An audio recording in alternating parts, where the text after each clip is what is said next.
बिस्मिल्लाहिर्रहमानिर्रहीम। अस्सलाम वालेकुम। मैं हूं मोहम्मद यासीन शाकिर एडवोकेट और आप देख रहे हैं मेरा यूट्यूब चैनल नई सोच नई मंजिल। और आज जो मैं इंग्लिश लर्नर्स के लिए एक नई वीडियो लेके हाजिर हुआ हूं, उसका टॉपिक है सब्जेक्ट एंड प्रेडिकेट।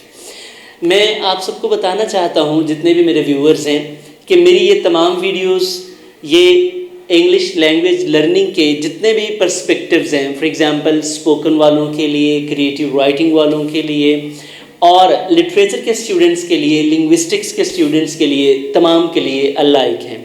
वो स्टूडेंट्स ग्रेजुएशन से बिलोंग करते हों, वो इंटरमीडिएट से, वो मैट्रिक से, वो मास्टर्स से, वो किसी भी इंग्लिश लर्निंग प्रोग्राम से बिलोंग करते हों, ये सब के लिए इक्वली बेनिफिशियल हैं और सादा हैं। मेरे साथ रहिए।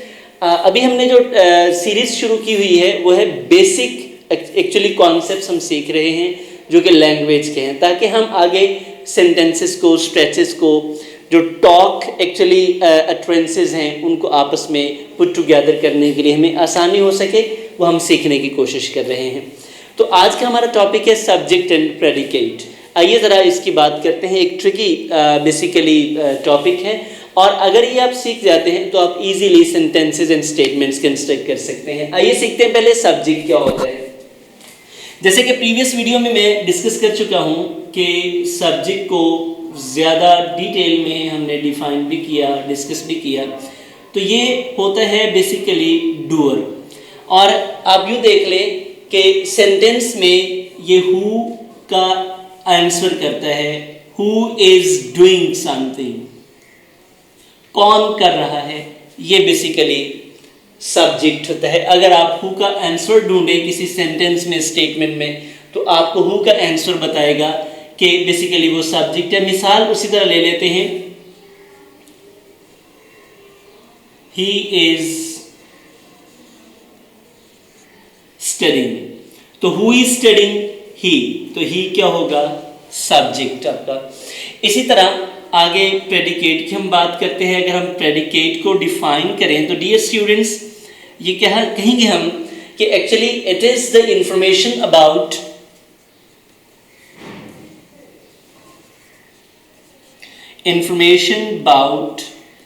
The subject. सब्जेक्ट के बारे में जितनी भी इंफॉर्मेशन होगी किसी स्टेटमेंट में या सेंटेंस में, वो कहलाएगी प्रेडिकेट। अच्छा, ज़रा देखते हैं प्रेडिकेट कैसे, इंफॉर्मेशन कैसे है। आप ये कह सकते हैं, ये आंसर होगा बेसिकली व्हाट इज डन, क्या कर रहा है या क्या कर रही है। किसी भी स्टेटमेंट में या किसी भी सेंटेंस में जो डूअर है वो काम क्या कर रहा है या उसकी स्टेट क्या है, उसके बारे में बताता है। आइए देखते हैं।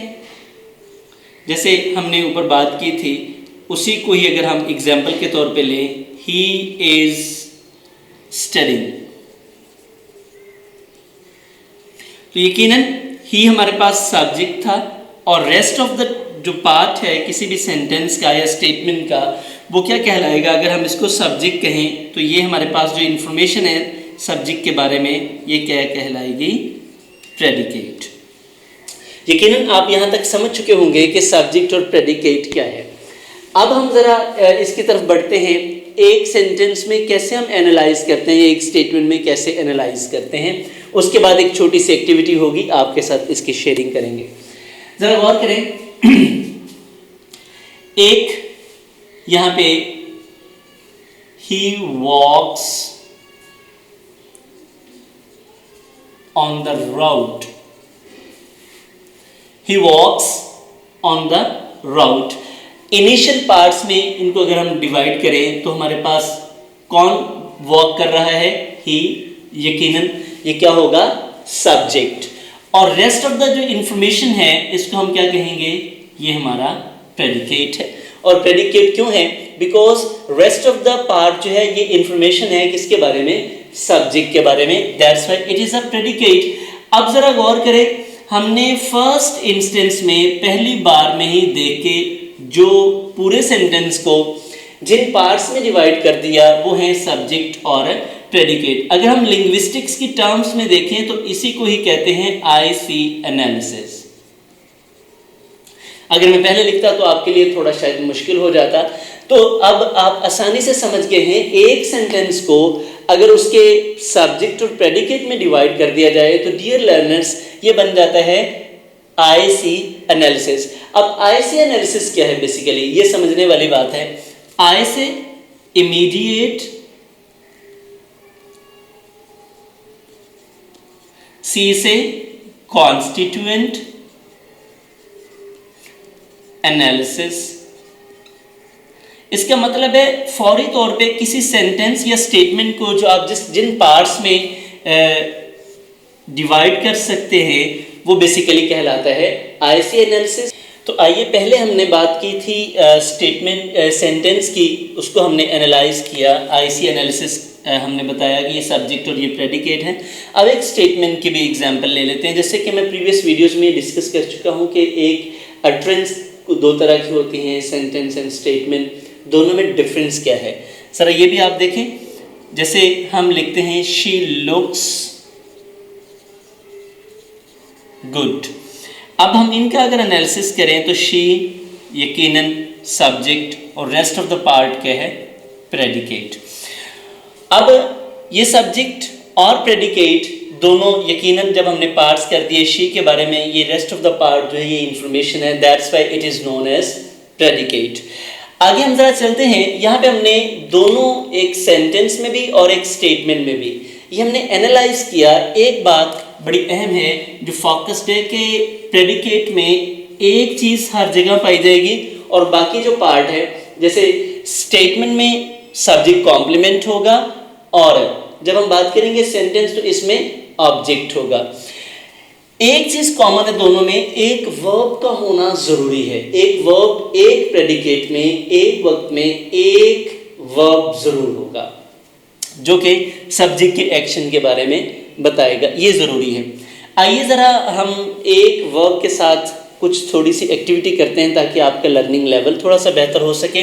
और ये प्रैक्टिस स्पोकन वालों के लिए भी उतनी ही अहमियत की हामिल है, ये आइल्स वालों के लिए भी उतनी अहमियत की हामिल है, क्रिएटिव राइटिंग वालों के लिए भी है, और इसी तरह कॉम्पोजिशन वाले स्टूडेंट्स भी इसे समझ सकते हैं, देख सकते हैं, और लिंग्विस्टिक्स और लिटरेचर वाले भी क्रिएटिव राइटिंग के लिए इनको देख सकते हैं।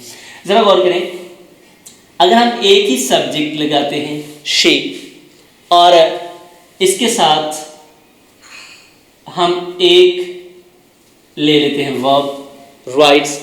अब सब्जेक्ट तो हमारे पास हो गया, एक ही सेंटेंस से मुख्तलिफ प्रेडिकेट्स कैसे बनाए जा सकते हैं। राइट्स अ लेटर, आप कंस्ट्रक्शंस कैसे कर सकते हैं।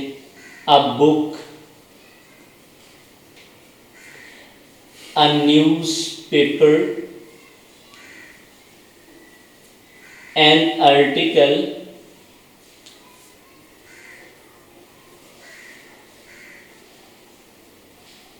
a blog, an email। जरा फोकस कीजिए, एक सब्जेक्ट है हमारा शी, राइट्स एक ही एक्शन है, और इस एक सब्जेक्ट से हमने कितने प्रेडिकेट क्रिएट कर लिए।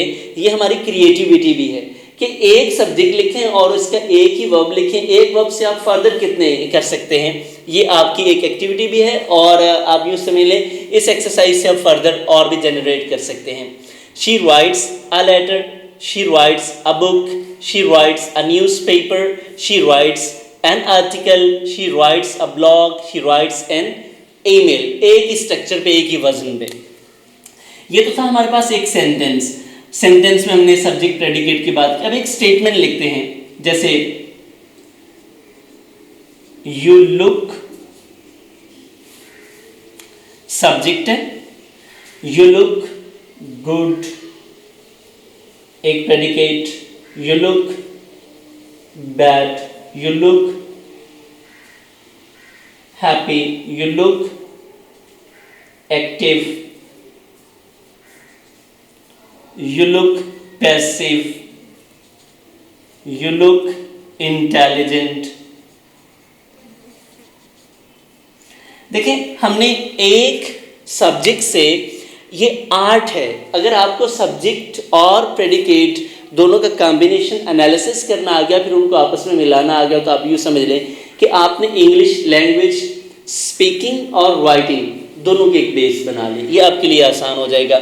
तो इस तरह आप कोशिश कीजिए कि 10 स्टेटमेंट्स के सब्जेक्ट प्रेडिकेट का एनालिसिस करें और 10 स्टेटमेंट्स का, जैसे 5 ऑलमोस्ट मैंने लिख दिए हैं, 5-6, तो इस तरह आप भी कोशिश कीजिएगा। ये प्रैक्टिस करने के बाद आप ये जो की हुई प्रैक्टिस है ये मेरे साथ आप शेयर कर सकते हैं ट्विटर पे, आप मुझे ईमेल कर सकते हैं, आप मुझे कमेंट कर सकते हैं यूट्यूब पे मेरे कमेंट बॉक्स में, और मेरे कॉन्टैक्ट नंबर पे आप मुझसे कॉल पे भी रब्ता कर सकते हैं। उम्मीद है आपको ये तमाम चीज़ें समझ आ गई होंगी। मेरी आने वाली वीडियो के लिए अगर आप चाहते हैं कि आपको मिलें तो मेरे यूट्यूब चैनल को लाइक, शेयर और सब्सक्राइब कीजिए ताकि मेरी वीडियोस आप तक पहुंच सके। वीडियो देखने का शुक्रिया। इस तरह की क्रिस्पी वीडियोस मज़ीद आती रहेंगी, थोड़े थोड़े कॉन्सेप्ट आप तक पहुंचाता रहूँगा। शुक्रिया।